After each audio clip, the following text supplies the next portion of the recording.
નમસ્તે મિત્રો, આપ જોઈ રહ્યા છો સ્પીક બિંદાસ અને હું છું દેવાંગ વિભાકર. અ, જેમ તમે જાણો છો તેમ આપણે અલગ-અલગ સાધુ સંતોના અને વગેરે આધ્યાત્મિક ઇન્ટરવ્યુઝ આપણે ખૂબ કરેલા છે. એમાં આજે આપણી સાથે એક યુવા સાધક જોડાઈ ગયા છે, અજયભાઈ, જેઓ ભાવનગરથી છે. અને તેમના સાધનાને લગત તેમના અનુભવો છે. તેમની સાથે આપણે વાત કરશું. તો અજયભાઈ, સ્પીક બિંદાસમાં તમારું ખૂબ ખૂબ સ્વાગત છે. ખૂબ ખૂબ આભાર આપનો દેવાભાઈ. જી, જી. તો પહેલો પ્રશ્ન તમને એ જ છે કે આપણે ફોનમાં વાત થઈ, તમે કીધું ગિરનાર તમારે જવાનું થયું હતું સાધના કરવા માટે. તો હા. અમને થોડું એ જણાવો કે તમે ગિરનાર ગયા, ત્યાં તમે કેટલો સમય કેટલા દિવસ હતા? અને કઈ જગ્યાએ સાધના કરી અને શું અનુભવ થયા તમને? એકચ્યુઅલી કે હું ઘણા સમયથી મતલબ જે ઇન્ટ્યુશન થવા લાગ્યું છે અને ઇન્ટ્યુશન એ ખૂબ સ્ટ્રોંગ આવે છે, ફિલિંગ એક આવે છે કે સપોઝ હું ધ્યાનમાં બેઠો હોઉં ઘરે પણ, તો ત્યારે અમુક દ્રશ્ય મને દ્રશ્યમાન થાય છે, દેખાય છે કે હું આ જગ્યાએ છું. મતલબ બહુ ખાસનું હોય, ભવિષ્યનું છે કે પાસ્ટનું છે એ ખ્યાલમાં ન આવે, પણ એ સામે આવે કંઈક દ્રશ્ય. તો ઓચિંતાનું મારા પેરેન્ટ્સ છે ત્યાં બેનના ઘરે મહુવા જવાનું થયું એમને, અને એ આખો સમય સંજોગ એવો બંધાઈ ગયો. તો હું અહીંયા ઘરે એકલો હતો, ભાવનગર રહું છું, તો ઘરે કોઈ હતું નહીં. તો મને એમ થયું કે ચલો ને હું ગિરનાર જાવ એમ. ઘણા ટાઈમથી એક ખેંચાણ થતું હતું ત્યાં પ્રત્યેનું, ગિરનાર ગિરનાર એવું 2-3 વખત માઇન્ડમાં આવ્યું. તો હું ગયો ગિરનાર, અને ત્યાં એક સંત મળ્યા હતા, જયદેવ બાપુ કરીને. તો એમણે મને એ જગ્યા વિશે થોડું વર્ણન કર્યું કે ભાઈ અજયભાઈ, તમે જે જગ્યા માટે તમે જેની શોધમાં છો ને, એ તમને પર્ટિક્યુલર આ જગ્યાએ મળશે. હવે એમના વિશે મને ખ્યાલ નથી કે કોણ હતા, શું હતું, બહુ હું એમને કોઈ પરિચયમાં નથી. તો એમને કીધું જટાશંકર મહાદેવ જૂની સીડી છે, અને ત્યાંથી એક મંદિર છે ને, ત્યાંની બાજુમાં જ એક જગ્યા છે, ત્યાં તમે બેઠશો ને એટલે તમને ખ્યાલ આવી જશે. તો હું જૂની સીડીએ ગયો અને બેઠો. એ મારો અનુભવ એવો હતો કે મોબાઈલમાં આપણને એમ લાગે, મેં જોયું તો 9 વાગે એક્ઝેક્ટ પહોંચ્યો હતો સવારે મોર્નિંગમાં, અને ઊભો થયો ને તો 3.25 કલાક જતી રહી હતી. તો આપણને એમ લાગ્યું 5 મિનિટ જ થઈ છે. તો ત્યાંનો કંઈક સમય અલગ જ હોય એવો મને અનુભવ થયો. કારણ કે 3.25 કલાક સુધી બેઠો તો મને ખ્યાલ ન રહ્યો, મને કે 5 મિનિટ થઈ હશે. તો ત્યાંથી આવ્યો ને પછી મને ભૂખ પણ મારી જતી રહી, અને હું 11 દિવસ સુધી મારા ઘરે ભાવનગર આવીને 6 દિવસ ત્યાં રોકાણો, અને 5 દિવસ આવ્યા. પછી 5મા દિવસે સાંજે મેં જમ્યું ટૂંકમાં. તો એ આખું જે કહેવાય ને, આત્માની જે ઉન્નતિ કંઈક અલગ લેવલની, ને એનર્જી કંઈક મને અલગ લેવલની ફીલ થાય, અને એકદમ આખું મારું જે ઇનર સ્ટ્રક્ચર છે એ ચેન્જ થવા લાગ્યું. ખૂબ જ પોઝિટિવિટી ને એવું બધું ફીલ થયું. અને 11 દિવસ મારી લાઈફમાં હું ક્યારે ઉપવાસ ને એવું બધું નથી બહુ રહેતો ખાસ. આમ હા, અષ્ટાંગ યોગને ફોલો કરું છું, યોગ સાધના કરું છું, ઘણા વર્ષોથી કરું છું. પણ આ મતલબ જે ઇન્સિડેન્ટ બન્યો મારી લાઈફમાં, એ પહેલી વખત કે 11 દિવસ હું ભોજન વગર પણ રહ્યો તો મને એટલો જ એનર્જેટિક, અને એટલું જ મારે જીવનની જે રૂટીન લાઈફસ્ટાઈલમાં જે આપણે જોઈએ એનર્જી, એટલું જ મને મળ્યું. તો એ આખો એક્સપિરિયન્સ અલગ લેવલનો હતો. બીજું કે હું ત્યાં બેઠો હતો ને એ જગ્યા પર, તો કુદરતી મને એવું ફીલ થતું હતું કે મારી આજુબાજુ એવી કોઈ ચેતના છે, અને એ 3 તત્વોમાં છે. એ કાલે જે મને એક વિડીયો મારી સામે આવ્યો કે આપણે પંચ તત્વોમાં જીવીએ છીએ, બરાબર ને? 5 એલિમેન્ટ છે, પંચમહાભૂત છે, અગ્નિ, વાયુ, આકાશ, પૃથ્વી ને જળ. તો ત્યાં આજુબાજુ હું જે તે સમયે બેઠો હતો, ધ્યાનસ્થ કંઈક સમાધિમય અવસ્થા હતી. તો 3 તત્વના ની ચેતના છે એ મારી નજીક હતી, અને આટલી બધી દિવ્ય, અને આખું મને જે રોમાંચિત કરી રહ્યો હતું, અંદરથી રોમાંચ આવતો છે ને. અને ઓમ નાદની જે ધ્વનિ છે ને, એ ધીરી સૂક્ષ્મ એ નાદ પણ ત્યાં સંભળાતો હતો. એવી રીતે સતત ને સતત એ ચાલુ હતું. તો આખું જે ગિરનારનો જે અનુભવ છે એ મારી લાઈફમાં મને ખૂબ જ, હું ભગવાનને કૃતજ્ઞતા સાથે એને આભાર વ્યક્ત કરું છું કે ઈશ્વરે મને આ મતલબ અનુભવ કરાવ્યો. એમ આખું અલગ લેવલનું હતું કે જેનો મારી પાસે એવા શબ્દ પણ નથી કે હું કેમ એને વર્ણન કરું. તો ઈશ્વરીય તત્વ છે, અને આપણી ભીતર છે. જેમ જેમ આપણે સાધનાના પથ પર આપણે આગળ વધતા જઈએ ને, અષ્ટાંગ યોગ છે ને, આપણે એક થોડીક યોગની પણ આમાં ચર્ચા કરી લઈએ. તો આખી એક જીવન જીવવાની એક પદ્ધતિ છે કે યમ નિયમથી વ્યક્તિ જો ચાલે, હે ને, આ સાધનાનું પેલું પગથિયું છે. અને હું બચપનથી જ કદાચ મારું જીવન એ રીતે રહ્યું છે કે કોઈની સેવા કરવી, કોઈને મતલબ મારી નજીક કોઈ મારા મિત્ર હોય ને એને જો કઈ તકલીફ હોય ને તો મારથી જે થતું હોય ને યથાશક્તિ હું એની પાછળ લાગુ એમ કે એને કઈક જરૂર હોય તો હું આપી શકું. ભોજન આવી ગયું કે કઈક એવી રીતે ભૌતિક જીવનથી પૈસા આ તે એવું ઘણું બધું મેં કર્યું છે. કોરોનામાં પણ લાસ્ટ ટાઈમ મેં ખૂબ જ સેવા કરી છે વિધાઉટ એની માસ્ક કે કોઈ જાતની મારી સેફટી વગર મેં એટલી મતલબ એ થયું છે મને ગમે છે એ વસ્તુ. તો ઈશ્વરે કઈક એ દિશા તરફ મને આગળ વધારે છે ને હું હર પલ એનો અનુભવ કરી રહ્યો છું.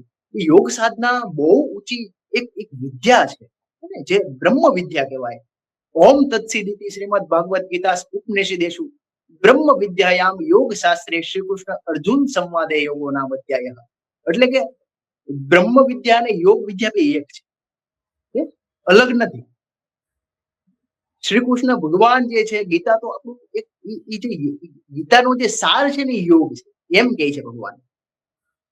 બ્રહ્મ વિદ્યાયામ યોગ શાસ્ત્રે શ્રી કૃષ્ણ અર્જુન સંવાદે યોગો નામ અધ્યાય. એટલે કે ગીતાનું આખું જે એનું જે નિરૂપણ એનો જે મૂળ જે અર્થ છે ને યોગ છે. એટલે યોગ જીવનની બહુ ઊંચી ઘટના છે, જીવનની એક પરમ અવસ્થા છે. જો વ્યક્તિમાં જે યોગ થાય તો હું મારા જીવન ઉપર જ વાત કરું કે હું બીએસસી કેમેસ્ટ્રી આણંદ વિદ્યાનગર કરતો હતો, બરાબર ને. આખું જીવન મારું આખું ફિઝિકલ વર્લ્ડ ની સાથે હું અટેચમેન્ટ મારું હતું એ આખું ડિસ્કનેક્ટ થઈ ગયું, ડિસ્ટ્રક્ટ થઈ ગયું. એ જે આખી વાત હતી ડિસ્ટ્રક્ટ થઈ ગઈ અને આજે હું એક જ અલગ લેવલના એક એટમોસ્ફિયરમાં હું જઈ રહ્યો છું ને હર પલ હું એનો આનંદ વધતો જ જાય છે. કાલે તમે મને જે વાત કરી ફોન ઉપર, બરાબર ને, તો કાલનું મારું આખું એનર્જીનું લેવલ અલગ હતું, આજે તમે મને જોઉં છું તો અલગ છે. એને પ્રેક્ટિકલ જ વાત, આપણે કોઈ બીજી કોઈ હવાની કોઈ વાત નહીં. At the present, at the moment કઈ વાત છે, શું છે, હે ને, એ જ વાત હોય આપણે. તો હર પલ હું એ એનર્જી શક્તિને છે ને ગેન કરતો જાઉં છું, મારી ભીતર એનો વિકાસ થતો જાય છે, હું એવું ફીલ કરું. એટલે યોગ વિદ્યા બહુ ઊંચી વાત છે, યોગ શક્તિ એ બહુ ઊંચી વાત છે. ખરેખર સાધક એ દ્રઢ એના વિશ્વાસ અને દ્રઢ સંકલ્પ થ્રુ જો એ તત્વને, કારણ કે એક બીજો મુદ્દો પણ આમાં જો આવી ગયો, હવે એ પણ લઈએ દેવાંગભાઈ. મેં આપણે કદાચ વાત પણ થઈ હતી, તો મારા જીવનની શરૂઆત જ આમ તો એવી રીતે થયેલી છે કે હું બચપનથી મતલબ અમુક ઘટના એવી ઘટી જીવનમાં, હે ને, કે અમુક રમત રમતા હતા જેનું નામ નારગેલ, બરાબર ને. તો એક હિમાંશુ નામનો છોકરો છે, તો હું ચોથા પાંચમા ધોરણમાં જે તે સમયે, નાનો બહુ બચપનની વાત છે. તો એ હિમાંશુ એમ પથ્થર ફેંક્યો, બોલ ફેંક્યો અને પથ્થર જે છે એ પડી ગયા. અને હું અહીંયા ઉભો છું, સ્કૂલના કપડા, સંસ્કાર વિદ્યાધામમાં હું ભણતો, ચોથા પાંચમા ધોરણમાં. તો બોલ ફેંક્યો એટલે પથ્થર પડ્યા, તો મારું એક બોડી અહીંયા ઊભું છે ને બીજું રમે છે. હું કાયદેસર જોઉં છું, ત્યારથી જ વસ્તુ એ ફિક્સ થઈ ગઈ હતી કે આપણી ભીતર કઈક બીજી કઈ શક્તિ છે ને એક્ઝિસ્ટ કરે છે. હવે નાનું હું તો મારા ઘરમાં પણ મેં મારા માતા પિતાને વાત કરી, મારા પિતાનું જીવન એ અધ્યાત્મને લગતું છે. મારા દાદા પણ હતા, એમણે પણ 12 વર્ષ સુધી એક જંગલ છે અમારે ત્યાં તપશ્ચર્યા કરી અને પછી તો જતા રહ્યા હતા જુનાગઢ ગીરના જંગલમાં પણ. એટલે એ આખું વારસામાં એક મળેલું છે. તો ઠીક છે, પણ જે આખું જે આ ઘટના ઘટી રમત વાળી જે થઈ, તો એ મને એમ લાગ્યું કે આપણી ભીતર કઈક શક્તિ છે એની વિદ્યમાન છે. એ તો પાકી વાત થઈ ગઈ, કારણ કે એ કોઈ ડ્રીમ નહોતું. કારણ કે રાત્રે આપણે જોઈએ તો એ સપનું ગણાય, કે દિવસે આમ તમે સપોઝ દેવાંગભાઈ, હું તમને અત્યારે જોઈ રહ્યો છું, અત્યારે હાલમાં ચેતન અવસ્થામાં, હે ને. તો એવી જ ઘટના જે તે સમયે મારી સાથે ઘટી. બીજો એક ઇન્સિડન્ટ એવો હતો, તો ફર્સ્ટ ટાઈમ હું ગિરનાર મારે જવાનું હતું, ત્યારે પણ નાનો એવો હતો, લગભગ 1 જ વર્ષ પછીનો જ અનુભવ છે, 5મું 6ઠ્ઠા ધોરણમાં હશે. તો ઓચિંતાનું બેનના ઘરે જવાનું થયું, તો અહીંયા શિવરાત્રીનો કઈક મેળો લાગ્યો હતો ગિરનારમાં. તો મારા ફૂઈના દીકરા ને એ લોકો ઓચિંતાનું કહે કે ચલ ને હજી આપણે જવું છે ગિરનાર, અને ઓચિંતાનું જ જવાનું થયું. હવે હું અહીંયા બેનના ઘરે તો એમને આવ્યો હતો 1-2 દિવસ માટે, તો જવાનું થયું ગિરનાર. હવે અમે ઉપર ચડ્યા તો એક કમંડલ કોણ કે એવું કઈક જગ્યા છે, હા કમંડલ, ત્યાંથી આગળ આવે છે. તો અહીંયા નાના સાધુનું વધારે પેલા હોય છે. હવે હું જોઉં છું કાયદેસર, મેં આમ જોયું ને તો અહીંયા કોઈ હતું નહીં, ખાલી બટલા જેવું હતું, બરાબર ને, બરાબર. પાછળ આગળ ફરીને આમ જોયો ને પાછળ, તો અહીંયા એક સાધુ બેઠા હતા, મોટી જટા, અને એ જટા આખી નીચે એનું આસન કરીને બેઠા. હું જોઉં છું એમ નથી, હું 2-3 સેકન્ડ એની સામે જોઈ રહ્યો, મારી સામે જોતા હતા અને સ્માઈલ આપી. હવે આ દ્રશ્ય હજી મારા માઇન્ડમાંથી આમ બહુ ગુપ્ત મારી વાત કરી રહ્યો છું. પછી થોડુંક મારા ભાઈ છે ને, ફૂઈના દીકરા મહેશભાઈ, તો એમણે મારો હાથ ખેંચ્યો, તો હું પાછો આગળ જતો રહ્યો. પાછળ ફરીને જોયું તો કોઈ નહીં. અને છેલ્લે હું ગેટ પાસે પહોંચ્યો, ત્યાં જોયું તો સાધુ બેઠા. એ જ સાધુ મને થોડાક દિવસ સપનામાં મને આવ્યા અને બધું મારી સ્માઈલ શબ્દથી ન બોલે પણ ખાલી જોવે છે. તો એ એક છે કઈક કુદરતી કઈક ઈશ્વરનો સંકેત છે. કાલે રાત્રે મારા પપ્પા સાથે એવી વાત થઈ. હું છેલ્લા 1 વર્ષથી કહું છું, 3 એકા અને 4 એકા મારી સામે આવે. આજે આપણે હમણાં વિડીયો આજે સ્ટાર્ટ થયું ને આપણું, બરાબર, ઈ 1010 ત્યારે સ્ટાર્ટ થયું. તમે જોવું હોય જોઈ લેજો. કાલે રાતની વાત છે. કાલે હું છે ને, મેં કહ્યું ચલો ને હવે પપ્પા સુઈ જાવી. તો મોબાઈલ મેં કેટલા વાગ્યા, તો 1101 થયું, 11:01 રાત્રે, બરાબર. પછી પરમ દિવસે એક જણાએ મને લિફ્ટમાં પૂછ્યું, મોબાઈલ મારા હાથમાં બેગ હતું અને બધું, તોય મેં ખીચામાંથી કાઢ્યો ને તો 11 ને 11 થયું. એટલે આવા બધા ઇન્સિડન્ટ સંકેત ખબર નહીં કેમ આવતું જાય છે. અને જીવન આખું એમ લાગે કે કઈક અલગ જ શક્તિનો અનુભવ કરી રહ્યો છું. ખૂબ સકારાત્મક છે. આટલી બધી સકારાત્મક છે કે મને ટૂંકમાં આ ભૌતિક સંસારનું આ તે બધું બર્ડન નથી. ટૂંકમાં ઇમોશનલ મેન્ટલ બર્ડન હોવું જોઈએ ને, કોઈ જાતનું કાંઈ બર્ડન નથી. આ કોઈ ભારત નથી. એકદમ ભાર હિમની અવસ્થા છે. એકદમ સુખ અને આનંદ જ ને હું અનુભવી રહ્યો છું હર પળ. ભૌતિક જીવનમાં અરે જે હોય, જે થવું હોય, જે કાંઈ કોઈ વસ્તુ કાંઈ પણ કોઈ ભાર જ નથી આ જીવનમાં. એટલે યોગનું એક પ્રમાણ છે. એક જો ખરેખર યોગ જો થાય, ઘટિત થાય જીવનમાં, જો થવા લાગે હે ને, તો ઈશ્વરની જો કૃપા થવા લાગે તો આખી જીવનની દિશા લગભગ ચેન્જ થઈ જાય છે, બદલાઈ જાય છે. બસ. તો જી. તમે વાત કરી કે તમે જે ગિરનારમાં જટાશંકરથી ઉપરની કોઈ જગ્યાએ બેઠા હતા ને, તમને હા, એ ખ્યાલ આવ્યો કે ત્યાં 3 તત્વો જે ત્યાં સૂક્ષ્મ શક્તિ છે 3 તત્વોમાં. તો એ કયા 3 તત્વોમાં તમને ખ્યાલ આવ્યો કે કયા 3 તત્વોમાં છે? આકાશ, વાયુ અને આ અગ્નિ તત્વ, 3 તત્વમાં એ ચેતના છે. અને ઈ છે ને એની ઈ ચેતનામાં છે ટૂંકમાં. ઈ એક પ્રકારનું એનું જીવન જ છે, પણ એ સાધનાથી ઉચ્ચ છે. હવે એ જ હું જે મને ભાવનગર હું આવ્યો બરાબર ને ગિરનારથી, તો એ જ મને હું ધ્યાનમાં બેઠો હતો. સાધના તો મારી ચાલુ જ હોય છે. તો મને એક જ્ઞાન આવ્યું કે અહીંયા મારી જે નજીક હતું ને 3 તત્વમાં કઈક ઈ ચેતના હતી એમ. તો એવો જ વિડીયો છે ને મારી સામે આવ્યો. અને દશરથભાઈ પટેલ કરીને છે, બાપુજી દશરથભાઈ પટેલ, એમના કઈક દીકરા અનંતભાઈ કરીને છે. તો એમણે એ વાત કરી, ઈ જ મારી સામે. ત્યારે મને કન્ફર્મેશન મળ્યું કે નહીં, yes, that is exist on over the earth. આ વસ્તુ એક્ઝિસ્ટ કરે છે આપણી પૃથ્વી ઉપર. તો એ વાત થઈ ને ત્યારે મને કન્ફર્મ થઈ ગયું. ઓકે, તો મેં કીધું મારો વિચાર જે મારી આત્માથી જે મને ખ્યાલ આવ્યું, ઇન્ટ્યુશન જે મળતું, અંતસ્પ્રેરણા, એ ખોટી નથી ટૂંકમાં. એ જે જ્ઞાન હતું એ ખોટું નહોતું એમ. એટલે ત્યાં ભગવાન પ્રમાણ પણ આપે છે ટૂંકમાં, પ્રેક્ટિકલી લાઈફમાં. જી. અને તમે જે કમંડળ કુંડની વાત કરી, એટલે ત્યાંના જે સંત હતા એ અમૃતગીરી બાપુ હતા. હા. એટલે તમને એના વિશે ખ્યાલ છે કે નહીં મને ખ્યાલ નથી, પણ એનો તમે ફોટો જોજો અને પછી તમે જે તે સમયે જે દર્શન કરેલું બંને એક જ છે કે કેમ એ તમે જોજો. એનું નામ છે અમૃતગીરી બાપુ. હા, જી. ચોક્કસ.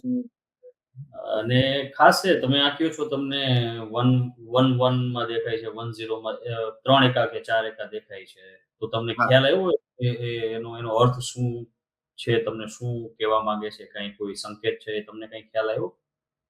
એક વસ્તુ મેં પ્રેક્ટિકલી નોટ કરી છે. છેલ્લા 1 વર્ષથી હું જોઉં છું ને, તો 11 બરાબર, પછી 3 ટાઈમ 1 ઇન લાસ્ટમાં 0. તો છેલ્લા 1 વર્ષથી હું જોઉં છું. તો હું જે મારી જીવનની પરિસ્થિતિ છે ને, બાહ્ય રૂપે અને આંતરિક રીતે બે આખી ચેન્જ થવા લાગી છે. અને હું અપલિફ્ટ થાઉં છું કાયદેસર. આજે મારી આજુબાજુનું જે મિત્ર, જે વર્તુળ છે એ પણ બદલાઈ ગયું છે. પછી હું જે દિશામાં જઈ રહ્યો છું આગળ, જે બરાબર, એવા જ લોકો મારા જીવનમાં આવવા લાગ્યા છે. ભૌતિક સંસારમાં પણ અને અધ્યાત્મના સંસારમાં પણ એ સૂક્ષ્મ દ્રષ્ટિથી પણ એ મને ખ્યાલ આવે છે. એની સુગંધ આવે છે અમુક, હે ને, એનું આખું એની ચેતના, એની ઉર્જા મને ખ્યાલમાં આવી જાય છે. પ્રોપર વર્ડ તો મારી પાસે છે નહીં, પણ એ જ્યાંથી જે સ્ટાર્ટ થયું છે, કારણ કે હું સંયમિત આખી લાઈફ જીવ્યો છું ને અત્યાર સુધી.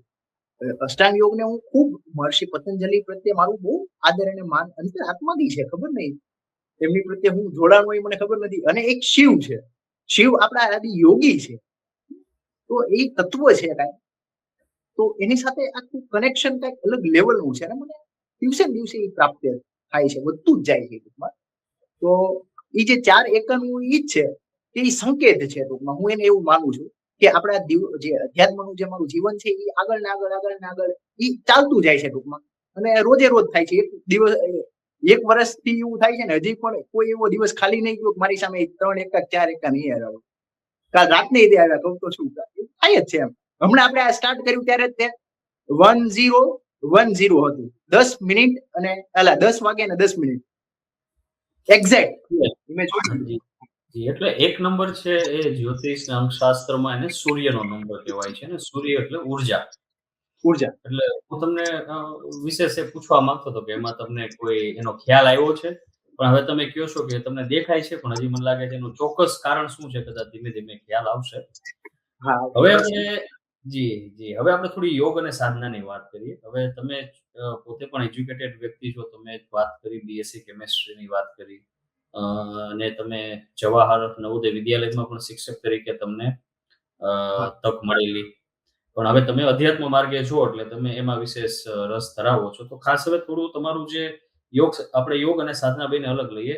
યોગ જે છે એમાં પણ તમે એક અભ્યાસ કર્યો છે એના વિશે વાત કરો. એ શું કરેલું છે? તો યોગ એક છે ને એક અમારે એક સાહેબ છે વિનોદ શર્મા કરીને ઈ પતંજલિના વરિષ્ઠ રાજ્ય પ્રભારી છે. તો એમને વાત કરી હતી કે સમતા ઈ જ જીવન છે અને વિષમતા ઈ જ મૃત્યુ છે. અને પતંજલિની જો ઊંચામાં ઊંચું કોઈ સૂત્ર હોય સમત્વમ યોગ ઉચ્ચતે, વ્યક્તિમાં એક બેલેન્સ આવી જાય છે, એક ઓલું સંતુલન ફરી આવી ઓલું ફરીથી કહેશો? સમતા એ જીવન છે અને વિષમતા એ મૃત્યુ છે. વિષમતા એ જ મૃત્યુ છે. ઓકે. અને હમ, એમાં આપણે થોડા ડેપ્થ જઈએ તો હમ. પ્રાણનું કઈ ઇમ્બેલેન્સ થયું, હે એમાં વિષમતા આવી, બરાબર. ઉડાન પ્રાણ છે સપોઝ તો એ ડાઉન થઈ ગયો સાવ, તો વ્યક્તિ એને આપણે ઘોષિત કરી દઈએ કે આ મૃત્યુ પામ્યા છે, આને શમશાનમાં લઈ જાવ કે ગમે ત્યાં લઈ જાવ અને બાળી દો જે કરે. હવે આનું કઈ કામ નથી, હે ને. આ જે 5 પ્રાણ છે ભલે આપણે માનીએ કે ન માનીએ પણ ઈ છે. શ્વાસ દેખાતો નથી પણ ઈ છે. એમ જે આખું બેલેન્સ છે ને એની ઉપર જ આપણું જીવન છે. સૂર્ય અને ચંદ્ર છે તો ઈ અમુક સમય અવધિ સુધી રોટેટ કરે છે કે સાયકલ છે આખી, ઈ આખી રૂટીન એની જે સાયકલ છે ઈ કન્ટિન્યુઅસલી ચાલે છે. એટલે આપણે આ જીવન આપણું આ ટકી રહ્યું છે, આ ચાલી રહ્યું છે કન્ટિન્યુઅસલી. એમ યોગ જે દર્શનમાં છે એ યોગની ખૂબ સમત્વમાં યોગ ઉચ્ચતે એ સૂત્ર એ પરફેક્ટ આપણા જીવનને બેઠે છે. અને યોગ સાધના જે છે એ આપણા જીવનને બેલેન્સ કરી દે, ક્ષમતામાં લાવી દે આપણા જીવન હરેક વસ્તુ. ક્ષમતા એટલે કેવી ક્ષમતા કે આપણે જીવનમાં લગભગ સુખ અને દુઃખ છે ને એવું કઈ લાગે નહીં, એટલું બેલેન્સ આવી જાય. બર્ડન વ્યૂ જાય, ભાર વ્યૂ જાય છે. મનનો જે કહે છે ને અત્યારે મેન્ટલી લોકો ખૂબ ડિસ્ટર્બ છે, પણ અધ્યાત્મના અને યોગના માર્ગ પર જો હાલે તો હું કહું ભાર જેવું કઈ છે જ નહીં. એક એક જીવનનો એક વ્યવસ્થા છે બસ. આપણે એને ખાલી સમજ પ્રગટાવવાની છે. સમજને એ વસ્તુને એના જ્ઞાનને જાણવાની જરૂર છે. અને જ્ઞાન છે યોગ વિદ્યાથી આવે. એટલે યોગ ખરેખર બહુ ઊંચી વાત છે. કારણ કે તો તમે બર્ડન, હા. મેન્ટલ બર્ડન જીવનમાંથી જતું રહે તો હું ટેન્શન છે. પણ એટલે તમે ભૌતિક એનો સંસારમાં અભ્યાસ એનો તમે જે યોગનો અભ્યાસ પણ કંઈક કરેલો છે ને? હા, મેં ડિપ્લોમા ઇન યોગ કર્યું અહીંયા ભાવનગર યુનિવર્સિટીમાં. અને હમ. ભારત સ્વાભિમાન ટ્રસ્ટ પતંજલિમાંથી વિનોદજી શર્મા કરીને છે. તો યોગ શિક્ષકની ટ્રેનિંગ પણ લીધી, યોગ થેરાપીનું પણ એમની પાસેથી આખું નોલેજ લીધું. 1.5 વર્ષ જેવી ટ્રેનિંગ મેં ચાલી. પછી ગુજરાત સ્ટેટ યોગ બોર્ડ જે ગાંધીનગર બન્યું ગુજરાતમાં, તો એમાં યોગ બોર્ડમાં કોચ પણ રહેલો છું. એમાં પણ ફરજ બજાવી. ગુજરાત સરકાર સાથે પણ થોડું ઘણું કામ કર્યું. અને પહેલેથી જ તમને ખ્યાલ છે કે બચપનથી જ આવું મને આનંદ આવે એ સાચું, બાકી બધું ખોટું. તો બસ એવી રીતે જીવન ચાલુ. એ બધું છોડીને પછી યોગ થેરાપીમાં લાગ્યો. અને પછી મેં કીધું કે પર્સનલી આપણે મેં કીધું કામ કરીએ તો મને એ ગમે એમ. પણ એક એક વ્યક્તિ પર કરું તો એના દુઃખને કઈક મટે, પર્સનલ લેવલે આપણે કરીએ તો વધારે એની એક ગુડ ઇમ્પેક્ટ પડતી હોય છે વ્યક્તિમાં. કારણ કે મારા મધરને જો અસ્થમા હતું, હે ને, આજે એની પણ વાત કરી લઈએ. સિવિયર એકદમ ક્રોનિક, બાય બર્થ એમને બાય હેરિક મળેલું. તો 3 વાર આઈસીયુમાં પણ રાખેલા. મારી પાસે જિજ્ઞાબેન દવેની પલ્મેટોલોજીસ્ટ છે, ભાવનગરમાં મોટું નામ છે. એમની ફાઇલ ની બધું રેકોર્ડ ઓન પેપર છે મારી પાસે, મેડિકલ રિપોર્ટ્સ બધા. તો આજે 6 વર્ષ થઈ ગયા, એની હેલર હજી ટચ નથી કરી, હે ને. અસ્થમા જીવનમાંથી જતું રહ્યું. એ આજે શું કર્યું તમે? કમ્પ્લીટ તો તો એ શું થેરાપી કરી? પ્રાણની થેરાપી કરાવી? હા, પ્રાણ મારા સાધના? મમ્મીને હું પ્રાણાયામને આ તે મારી રીતે કરતો અને જે કાંઈ પણ ઉર્જા અમુક છે તો ઈ કાંઈ ટ્રાન્સફર થાતી ને એવું બધું હું ફીલ પણ થાય છે. અને ઈ સામેવાળા વ્યક્તિ પણ ફીલ કરે છે. તો ઈ જે છે, આજે મારા મમ્મી ઘણા વર્ષોથી યોગ સાધના ને થોડું-થોડું એમનાથી જે થાય ઈ કરે છે ને અત્યારે તો ખાલી ધ્યાનમાં હોય છે, ધ્યાનમાં જ બેઠા હોય છે. અને આખું જીવન જે સ્ટેબલ થઈ ગયું હે ને ઇન્ટરનલી, ફિઝિકલી બધી રીતે એક સ્ટેબિલાઈઝેશન આવી ગયું, બેલેન્સ આવી ગયું. એટલે ઈ છે આખું શરીર તંત્ર એમનું છે. તો ઈ સ્વસ્થ બની ગયું. અને આજે એટલે 6 થોડુંક વર્ષથી હજી ડિરેલર કોઈ એટલે શ્વાસની દવા નથી લીધી ટૂંકમાં. એમ. એટલે એમાં થોડાક આપણે જે તમે જે થેરાપી તમે શબ્દ વાપર્યો જે કરાવો છો, તો તમે શું કરાવો છો એમાં? યોગમાં કોઈ પણ વ્યક્તિને પ્રશ્ન છે, તો એને તમે શું કરાવો છો? થેરાપી શું છે? હા, એને અમુક મુદ્રાનો અભ્યાસ હોય છે, અમુક પ્રાણાયામનો અભ્યાસ હોય છે. પ્રાણાયામમાં પણ ઘણા બધા છે. ભસ્ત્રિકા, કપાલભાતિ, અનુલોમ-વિલોમ, પછી નાડી શોધન છે, બીજું ઉદગીર ઓમકારનું હોય છે, ભ્રામરી હોય છે. ઘણા બધા એમાં પ્રાણાયામ છે. પણ ઈ મુદ્રા સાથે પ્રોપર એના સમય સાથે આખું તમારા નાડીનું શું બેલેન્સ છે. બેલેન્સ કીધું ને, બેલેન્સ બહુ ઊંચામાં ઊંચી વાત છે. સૂર્ય અને ચંદ્ર નાડી આ 2 નાડી છે. એનું ખાલી તમને રહસ્ય ખબર પડી જાય ને, તો એની આખી અસર એની કેમિસ્ટ્રી છે ને એ આખી ચેન્જ થઈ જાય. આ ફરે ને તો આખા શરીરની કેમિસ્ટ્રી ચેન્જ થઈ જાય. આ નાડી ઉપર પ્રાણ આવી જાય, અહીંથી પ્રાણ ચાલતો હોય, તો એનું આખું સિસ્ટમ એની કેમિસ્ટ્રી ચેન્જ થઈ રહી છે. એટલે આખી ફિઝિયોલોજી ઉપર એ કામ કરે છે. તો એ અમુક વસ્તુ છે એ બહુ ડીપ છે એમ. કે ઈ શરીરના એને આજે કયું દોષ એનો વધઘટ છે, બરાબર ને? પંચ પ્રાણનું શું એનું લેવલ છે, પંચ મહાભૂતનું શું લેવલ છે. એ પંચ તત્વોથી આપણું શરીર બનેલું છે. તો કોઈ વ્યક્તિમાં સપોઝ વાયુ તત્વ છે, ઈ ઇમ્બેલેન્સ છે. બરાબર ને? વાયુ તત્વ થોડું ઓછું છે અથવા તો વધારે છે, તો એને પાછું બેલેન્સ કેમ કરવું? તો આખું કીધું ને કે બેલેન્સ ઉપર જ જીવન છે. બધું બેલેન્સમાં આવી જાય તો એના રોગ છે ઓટોમેટિક બધું જતું રહે છે શરીરમાંથી અને શરીર સ્વસ્થ રહે. કારણ કે ઈશ્વરે બનાવેલી એક અદ્ભુત ક્રિયા છે, ઘટના છે, એક બહુ કળા છે, એની જબરદસ્ત કળા છે. આ શરીરને સમજવું બહુ અઘરું છે. આજે હું દેવંગભાઈ એક વાત કરવા ચાહીશ, એક નાની એવી વાત કે અ, ભારતની એક દુર્ભાગ્ય પણ એમ કહી શકાય કે આ જીવન જેનાથી ચાલે છે ને એનું કોઈ જ્ઞાન નથી. જીવન જેનાથી ચાલે છે, આ શરીરથી જીવન ચાલે છે, એનું નોલેજ નથી લોકો પાસે. તો યોગ જે છે એ પોતાના જીવનને જણાવે છે, પોતાના શરીરનું જ્ઞાન અપાવે છે. જેમ વ્યક્તિ ભીતર ઉતરે તો એ ઓટોમેટિક રહસ્ય બધાય છે ને, કારણ કે આ બધી છે ને ઓટોમેશન પ્રોસેસ છે. આપણે જ્યારે મેન્યુઅલી કરવા જઈએ ને ત્યારે કાંઈક એમાં ખામી રહી જાય અથવા તો એને આપણે જે ઓટોમેશન જે પ્રોસેસ છે એમાં હાનિ પહોંચાડી, એને કાંઈક એની જે આખી લિંક છે એ તૂટી ગઈ. તો યોગ છે ને એ માણસને ઓટોમેશન પ્રોસેસમાં લઈ જાય છે ટૂંકમાં. કે જે કાંઈ પણ થઈ રહ્યું છે ને એ ઈશ્વર કરે છે, એની સાથે એક તાલમેલ બેઠે, એનું એક બેલેન્સ, એનું એક સંયોજન થઈ જાય. એટલે એની સાથે સમતાની જ વાત તમે કરો છો, બેલેન્સની વાત કરો છો કે ભઈ, અને બેલેન્સ થાય છે ત્યારે ફિઝિકલ લેવલે પણ થાય છે અને માનસિક લેવલે પણ થાય છે અને પછી આગળ વધીને વાત કરીએ તો આધ્યાત્મિક લેવલે પણ એ બેલેન્સ થાય છે. થાય છે. ઇમોશનલી પણ માણસ બહુ લાગણીશીલ હોય તો પણ એને પણ મતલબ સ્ટેબલ કરી દે છે. તો પ્રાણ સાધનામાં તમે વાત કરી કપાલભાતિ, ભસ્ત્રિકા, આ બધી ઉચ્ચ પ્રકારની સાધનાઓ છે અને લોકો હા, બધાના નામ સાંભળેલા છે. તો તમારી પાસેથી તમારા અનુભવ ઉપરથી મારે સમજવું છે. જેમ કે કપાલભાતિ છે કે ભસ્ત્રિકા છે. તો એવું કહેવાય છે કે એટલી બધી વખત જો તમે કરો છો, તો આ દ્રશ્ય હા, જગત અદૃશ્ય થઈ જાય છે. દ્રશ્ય જગત હા, અદૃશ્ય થઈ જાય છે અથવા તો વિચાર શૂન્યતા આવી જાય છે. તો હા. થોડુંક તમારી પાસેથી એ જાણવું છે કે અ, તમે અ, કયો પ્રાણાયામ કેટલી વખત કઈ એવું એવું છે એટલી બધી વખત કરેલો છે અને એનાથી શું અનુભવ થયા છે? જો હું છે ને કપાલભાતિ અ, અને ભસ્ત્રિકા પ્રાણાયામ ઉપર વધારે મારું જોર રહ્યું છે. કારણ કે યોગમાં જે મહર્ષિ પતંજલિનું છે યોગ દર્શનમાં, તો એમાં ષટ કર્મ ઉપર વધારે ભાર આપ્યો છે. કારણ કે શરીર શુદ્ધિ છે ને એ બહુ ઊંચી વાત છે. કારણ કે શરીર શુદ્ધ થશે તો મન શુદ્ધ થશે. શું કામ? કે શરીર અને મન એ બે એક છે, સાયકોસોમેટિક પ્રોસેસ હે ને. જે શક્તિનો જે સ્થૂળ હિસ્સો છે એ આપણું બોડી છે, શરીર છે, ફિઝિકલ બોડી. અને એનો અરૂપી હિસ્સો મનનો શરીરનો અરૂપી હિસ્સો એ આપણું મન છે. એટલે બે એક છે. શરીર ઉપર જેવું કામ થાય તો મન ઉપર કામ થાય. છે ને, આપણે આહાર એવો વિચાર આવે નથી કેતા વિહાર, અન્ન એવું મન. તો ઈ જ છે. ષટકર્મમાં નેતિ, ધોતી, નવલી, બસ્તી, કપાલભાતિ અને ત્રાટક. તો સૂર્ય ત્રાટક પણ મેં બહુ ખૂબ જ કરેલું એનો અભ્યાસ, અને કપાલભાતિનો પણ ખૂબ અભ્યાસ કરેલો. કે હું ઊભો ઊભો હોય તો કદાચ જે તે સમયે હું સાધના કરતો તો અત્યારે તો મારું શરીર આવું છે, મેં કીધું એકદમ વીક થઈ ગયું હતું, પણ તોય તે જો એનર્જી આ તે કોઈ કઈ ફેર ન પડે ને, અમુકનું વધતું જ જાય. 3 દિવસ નો જમે તો કઈ એટલું બધું ચિંતા નહીં એમ. તો એ જે તે સમયની વાત છે. તો કપાલભાતિ ઉપર અને ભસ્ત્રિકા ઉપર મેં વધારે ભાર આપ્યો છે કે કદાચ બેઠીને આવી રીતે કરતો હોય કપાલભાતિ, બરાબર, બેઠા હોય તો નીચે દીવો હોય ને તો આરામથી દીવો એ 1000 વાર, કદાચ 1000 સ્ટ્રોક મારે કરવા છે તો 1000 વાર દીવો ઓલવાઈ જાય, એટલી બધી જો આવે.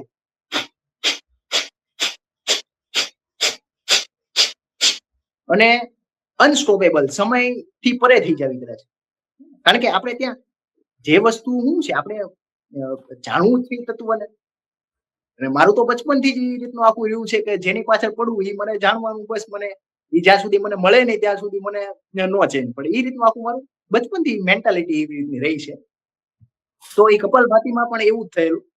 અને શરીર આખું એકદમ ઉર્જામય બની જાય, અને ભૂખ પણ ઓછી થઈ જાય, નીંદર પણ ઓછી થઈ જાય, એટલે વધારે આપણે સાધનામાં આગળ વધી શકીએ.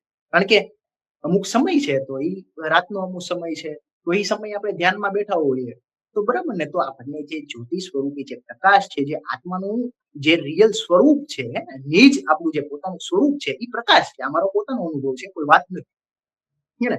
તો એ અંધારામાં કદાચ આપણે બેઠા હોય ને આ બધી સાધના કરીને પ્રાણની, તો રાત્રે, કારણ કે નીંદર ઓછી થઈ ગઈ તો જ તમે રાત્રે જાગવાના, બરાબર ને, એ પણ એનું એક રીઝન છે.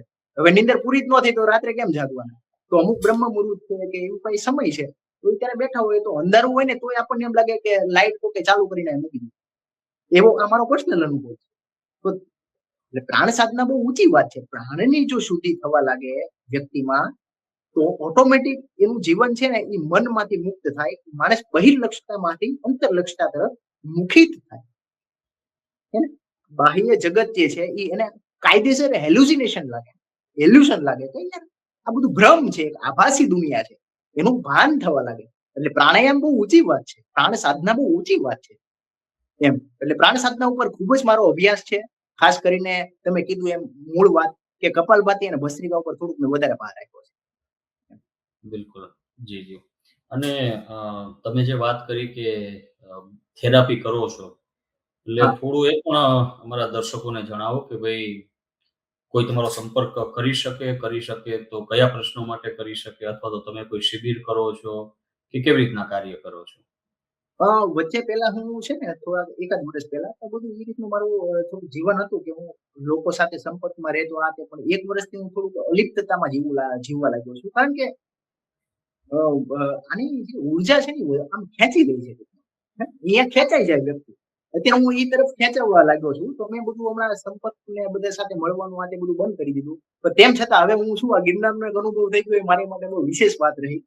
અને હવે હમણાં થોડોક હું ધીમો પડ્યો છું એવું લાગે છે ઈશ્વરની કૃપાથી. અને અત્યારે એક મેસેજ આપવાનો હું ટ્રાય કરી રહ્યો છું કે જે વસ્તુ મને ભાસ થાય છે, જે ઇન્ટ્યુશન જે આવે છે, જે દેખાય છે, અંતસ પ્રેરણા કાંઈ ઈશ્વર જ આમ તો કહેવા માંગતો હોય. ઈશ્વરથી જ છે, આપણે તો કાંઈ નથી. આપણે માત્ર માધ્યમ છીએ, બીજું કાંઈ નથી. તો અ એ જ વાત છે કે યોગની શિબિર ને બધું કરવાની ઈચ્છા છે. સારા લોકો, અમુક લોકો છે સપોર્ટ કરશે તો યોગ વિદ્યા દરેક વ્યક્તિના જીવનમાં આવે અને એ જ્ઞાનને પ્રાપ્ત કરે તો જ આવનારો સમય છે ને ટેકલ કરી શકશું. 2026 હવે કાલથી સ્ટાર્ટ થઈ જશે. તમે જોશો જે આધ્યાત્મિક માણસ છે ને એને વધારે આનંદ આવશે. અને જે ભૌતિકવાદી જે જીવન જીવે છે લોકો, બરાબર, ભૌતિકતામાં છે, સંસારમાં વધારે પડેલા છે, બધું જરૂરી છે એવું નથી, પણ અમુક લિમિટ હોય. હદ આપણે ક્રોસ કરી જઈએ ને પછી થોડીક તકલીફ પડે. તો અતિ ને ગતિ નથી. અતિ બહુ થોડીક ખરાબ વસ્તુ છે. તો 2026 નો છે સપ્ટેમ્બર ઓક્ટોબર મહિનો છે ને એ બહુ ટફ છે. જેને હું ફીલ કરું છું છેલ્લા 2 વર્ષથી મારા ઘરમાં પણ મેં વાત કરેલી છે. કારણ કે હું આ વાત કરી રહ્યો છું એનું એક પ્રમાણ છે. મારા ઘરમાં ઘણા લોકોના 2-3 વ્યક્તિના મેં મૃત્યુ મેં જોયા હતા ને મેં કીધું આ સમયે આ વ્યક્તિ ને આ જગ્યાએ જતા રહે છે. તો એ થયું છે. એ થાય જ છે. કારણ કે એક છે. ઈશ્વર અને તમે બી અલગ નથી. તમે જ્યારે ત્યાં સુધી તમારી સાધના પહોંચે, બરાબર, તમારું કઈ કનેક્શન થાય, યોગ થાય, તો જે જે પરિસ્થિતિ, જે ઘટના અથવા તો જે ક્રિએશન થઈ રહ્યું છે, એ ક્રિએશન જે ભવિષ્યનું હોય કે પાસ્ટનું હતું કે ભવિષ્યનું, એ ક્રિએશન તમને ખ્યાલમાં આવે લાગે ને. કારણ કે આત્મા અને પરમાત્મા બે એક જ છે. આત્માથી પરમાત્મા સુધી પહોંચે. તો તો એ પરમાત્મા સુધી કઈ યોગ થાય ત્યાં સુધી તમારી સાધના પહોંચે, આત્માનું સ્તર વધે, બરાબર ને, આત્માની કઈક ઉન્નતિ થાય, પ્રગતિ થાય, તો અમુક ક્રિએશન ખ્યાલમાં આવવા લાગે, અમુક ભાસ થાય, એ ઇન્ટ્યુશન ના બેઝ ઉપર થાય. તમે જયારે સાધનામાં જાઓ તમને ખ્યાલ આવે કે આવું આવું થવાની સંભાવના છે. કોરોના પહેલા તે મેં મારા ઘરે વાત કરી હતી 2 મહિના અગાઉ મેં કીધું કે યાર આ વાતાવરણ આખું બદલાઈ રહ્યું છે, આવું કંઈક થવાની સંભાવના લાગે છે મેં કીધું. અને 99% તો થશે મેં કીધું, ત્યાં સુધી હું શ્યોર હતો. પણ ઓચિંતાનું થઈ ગયું ને અઢળક લોકો એક્સપાયર થયા અને બહુ પરિસ્થિતિ ખરાબ હતી, બધે જોઈએ જ છે સમય. તો હવે એટલે આવનારો સમય 2026 નો સપ્ટેમ્બર ઓક્ટોબર મહિનો તો એ અઘરો છે ટૂંકમાં. અને યોગ સાધના તરફ લોકો આગળ વધે, અધ્યાત્મ તરફ આગળ વધે તો એમની માટે ખૂબ સારું એવું રહેશે. નહીંતર જીવન અઘરું છે જીવવું. બસ આ જ કેવી એક રીતે મેસેજ. કેવી રીતે અઘરું છે? સપ્ટેમ્બર, ઓક્ટોબર મહિનો તમે અઘરો કયો છો હા 2026? એટલે શું હા, એ અઘરો તો એટલે? પ્રેક્ટિકલ વાત છે. કોઈ અઘરો એટલે અત્યારે ક્લાઇમેટ ચેન્જ રહ્યું છે ને, બરાબર, તમે હમ, જોઈ જ રહ્યા છો, બધું ચેન્જ થાય છે. ગ્લેશિયર પણ ઘણું બધું ઓગળી ગયું, 30 કિલોમીટર ત્યાંથી હિમાલય કાશ્મીર સાઈડ આવે છે બહાર, બરાબર સિટી. એટલે અત્યારે દૂષિત આખું વાતાવરણ બની રહ્યું છે, એક નેગેટિવિટીનું આભામંડળ રચાઈ રહ્યું છે. જે અધ્યાત્મમાં જે લોકો હોય ને એ સૂક્ષ્મ વાત એને ખબર પડે. તમારું અટેચમેન્ટ જ ત્યાં સ્થૂળમાં છે, તો કારણ કે આ તો બધું સૂક્ષ્મ છે. તમે સૂક્ષ્મ સાથે કનેક્ટેડ હો તો સૂક્ષ્મની ભાષા તમને ખ્યાલમાં આવે, સ્થૂળ સાથે કનેક્ટેડ તો સ્થૂળની ભાષા ખ્યાલમાં આવે. હે ને? તો અધ્યાત્મ છે એ સૂક્ષ્મની વાત છે, બરાબર. તો આખું નેગેટિવ એટમોસ્ફિયર રચાઈ રહ્યું છે. 80% ઉપર તો લગભગ બની ગયું છે, 85% એટમોસ્ફિયર આખું ક્લાઇમેટ બની ગયું છે, બરાબર ને. એટલે 100% પૂર્ણ થતા હવે લગભગ 8-10 મહિના જેવું થવાનું છે, એ શ્યોર છું હું. બરાબર, એટલે એટલે આવું થશે એની અસર લોકો ઉપર શું પડશે? હું એ સમજવા માંગુ છું. મેન્ટલી એવું બહુ તમને વધારે પડતા ડિસ્ટર્બ થઈ જશે. મેન અસર એ છે કે મેન્ટલી ખૂબ ડિસ્ટર્બ થઈ જશે અને નીંદર ઉપર વધારે એની અસર પડવાની છે. તો નીંદર નીંદર, ઉપર? હા, કારણ કે અ, બુદ્ધે તો સમ્યક ઉપર બહુ ભાર આપ્યો છે. એક સમ્યક આહાર, સમ્યક વ્યાયામ અને સમ્યક નિદ્રા. તો નિદ્રા છે એ આપણે બહુ અતિ મહત્વનો ભાગ છે જીવનનો. અને નિદ્રા ડિસ્ટર્બ થાય તો જીવન ડિસ્ટર્બ થઈ જાય. એટલે સમ્યક આહાર, સમ્યક વ્યાયામ અને સમ્યક નિદ્રા ત્રણેય જો બેલેન્સમાં હોય, સમ્યક બુદ્ધે કીધું, તો બેલેન્સમાં હોય તો આપણે શાંતિમય, આનંદમય જીવન જીવી શકીએ. તો નિદ્રાથી આપણે પેલી થઈ જાય તો અઘરું પડે પછી જીવવું. મન અને આપણું કામ. હમ. અને હવે આપણે સાધનાની દ્રષ્ટિએ જે માનો કે જે કોઈ સાધકો કે મિત્રો સાંભળે છે, દર્શકો, એમને સાધનાની દ્રષ્ટિએ તમે કઈ સૂચન આપવા માંગો છો કે શું સાધના કરવી જોઈએ વગેરે? હા, સાધના જો તમે તમારા જીવનને છે ને અત્યારે જે બહિર્લક્ષતા તરફ તમે જે વળી રહ્યા છો ને, તો અત્યારે તમે અંતર્લક્ષ થવાની જરૂર છે. મેન સાધના જ એ છે. હે ને? એ અને કેવી રીતે કરવું? અંદરથી જે તમને આભાસ થાય છે એને તમે સ્ટ્રોંગ કરો. તમને સુખ જે વસ્તુમાં મળે છે ને એનું તમે એવા તમે કર્મ કરો, એવું કામ કરો. તમને સુખ લગભગ કોકને કોકને હું એક નાનું એવું ફૂલ આપું તો મને આનંદ આવે છે, તો ઈ કરો. અથવા તો કોઈ ઝાડને તમે પાણી પીવડાવો છો ને તો ઈ તમે કરો. એટલે ધીરે ધીરે ધીરે ધીરે તમે અપલિફ્ટ થતા જશો. અને ઈ શક્તિ એવી છે ને તમે એ ખેંચી જશે. હું શ્યોર છું. કારણ કે આત્મા જયારે બહાર આવે, બરાબર, એનો વિકાસ થાય તો આ ફિઝિકલ નું એટલું બધું કઈ મહત્વ નથી રહેતું. આ મારો પર્સનલ અનુભવ જ છે. ઈશ્વરીય તત્વ એવું છે, તમને ખેંચી જ જાય, તમે અહીંયા જતા જ રહો. નો ચાહો તોય થાય. તો તમને જે એટલે આનંદ આવે એ કરવા લાગો. જી, જી. જે આનંદ કેવો ઇન્ટ્યુશન આવે છે હમ. જે તમને ઇન્ટ્યુશન થાય છે એને ફોલો કરો એવું તમે કંઈક કહેવા માંગો છો? એને બસ તમારું મન, તમને જો અંદરથી એવું મન થયું, તમને એવી અંતસ પ્રેરણા મળી કે આજે ચલો મારે હવે આજે નથી નોકરીએ જવું, એક દિવસ મારે ડ્રોપ લઈને થોડુંક મારે કંઈક સેવાકીય કાર્ય કરવું છે, તો ઈ કરો. એમાં કાંઈ બહુ મોટી, કારણ કે મેં તો જો બધું મારી જોબ ને બધું છોડી દીધું તો મને કાંઈ એવું બર્ડન જેવું કાંઈ લાગતું નથી. આજે ફિઝિકલ વર્લ્ડમાં મારી પાસે ભલે કાંઈ ન હોય, પણ જે આનંદ અને મોજ છે ને ઈ જ સાચી વાત છે અને ઈ જ જીવન છે. કારણ કે હમ. બધું હોય ને તોય સ્ટ્રેસ હોય તો હું કામનો? કારણ કે મેં વાત ન કરી થેરાપેટિકલ જયારે યોગ કરાવો તો ઘણા લોકો મારી પાસે એવા બહુ વેલ કેપેબલ એકદમ બધી રીતે. કાલે સ્વિટ્ઝરલેન્ડ જવું હોય તો વિયા જાય. હે ને? અમેરિકા જવું છે 2 દિવસ ફરવા તો ન્યાય જતા રહે. એટલો બધો પૈસો બધું જ. પણ પર્સનલી જયારે આવી રીતે ચર્ચા થતી હોય, કારણ કે માણસને, બરાબર, ત્યારે વાત કરે કે રાત્રે અજયભાઈ નીંદર આવતી નથી, આનું કઈક સોલ્યુશન કરી દો ને, તો ત્યારે ખ્યાલમાં આવે કે વ્યક્તિ અંદરથી દુઃખી છે એમ. તો જે તમારું મૂળ તત્વ છે, જેને આપણે આત્મા કહીએ, તો આત્માનો જે અવાજ છે ને એ તરફ તમે આગળ વધો.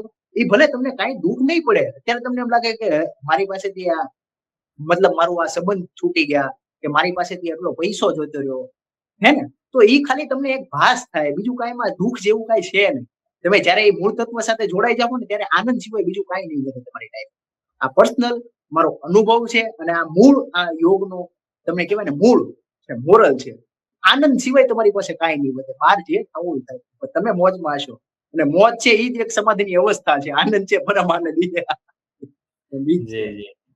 પણ હવે જો એમાં એક એવી વાત છે અજયભાઈ કે મેં તમને સાધનાનો પ્રશ્ન પૂછ્યો શું સાધના કરવી? હવે તમે માનો કે તમે કીધું આટલા અપલિફ્ટ થયા, નો ડાઉટ તમને અંતસ્ફૂર્ણા થઈ એને પણ તમે ફોલો કરી. પણ સાથે હા, સાથે તમે પ્રાણ સાધના પણ આટલી કરેલી છે 1000 અપત કપાલભાતિ કરતા હો. તો હું હમ, તમને એ દ્રષ્ટિએ પૂછવા માંગુ છું. હવે થોડું સ્થૂળ દ્રષ્ટિએ પૂછું છું કે સ્થૂળ હા. સાધના કોઈને કરવી છે. સ્થૂળ તો એનું સાધનામાં એનું પણ પ્રાણાયામ મહત્વ છે. જી, જી. અથવા તો પ્રોપર જે એવા જે યોગ ગુરુ છે, યોગ વિશે જાણે છે, ખરેખર યોગને પ્રાપ્ત કર્યું છે, યોગ વિદ્યાને. તો એવા વ્યક્તિની નજીક તમે જાઓ, એની ઊર્જા તમે ગ્રહણ કરો અને એ જે વ્યક્તિ છે એની એ વસ્તુને ફોલો કરો. સ્થૂળની દ્રષ્ટિએ. હે ને? અમુક પ્રાણાયામ છે, અમુક મુદ્રા છે, અમુક આસન છે. તો એને તમે જાણો, એનો અભ્યાસ કરો, અભ્યાસ પ્રેક્ટિસ. પ્રેક્ટિસ એક ખૂબ મોટી એ તમને ક્યાંય લઈ જાય વ્યક્તિને હે એનું પ્રમાણ મળે અભ્યાસથી જે તે કર્મ ફળ મળે. તો એવા યોગ ગુરુ છે, એવા યોગ સાધક છે, જે આત્મા સુધી પહોંચ્યા છે. તો એમની નજીક વ્યક્તિ જાય, એમની ઊર્જા પણ કારણ કે આખું એનું એની એક ઓરા હોય. તમે એની નજીક જાઓ ને તો તે સામેવાળા વ્યક્તિ પર એની અસર થાય.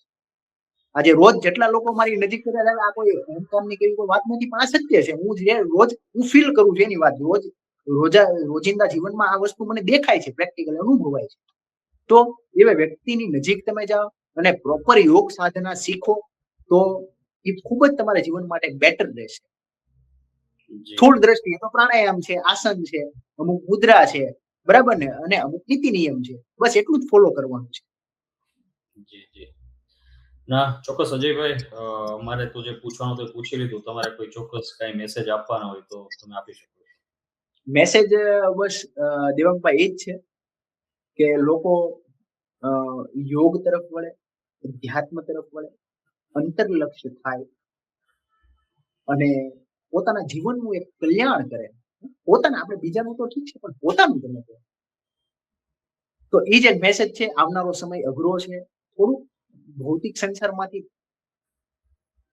છોડીને આમ તો થોડુંક એને મનથી થોડુંક મૂકીને પોતાના આત્માની પ્રગતિ વિશે થોડુંક વ્યક્તિ વિચારે અને યોગ એ પરફેક્ટ એ જ્ઞાન છે, એ વિદ્યા છે, એજ્યુકેશન છે, નોલેજ છે કે તમને આનંદ અને શાંતિ એ આપશે. હમ. જી, જી. બિલકુલ. ખૂબ ખૂબ આભાર અજયભાઈ. ખૂબ મજા આવી તમારી સાથે સત્સંગ કરવાની અને આશા રાખીએ દર્શકોને પણ આમાંથી કંઈક ઉપયોગી એમને જે સાધના માટે જે ખૂટતું હશે એમાં પુરાવો થયો હશે.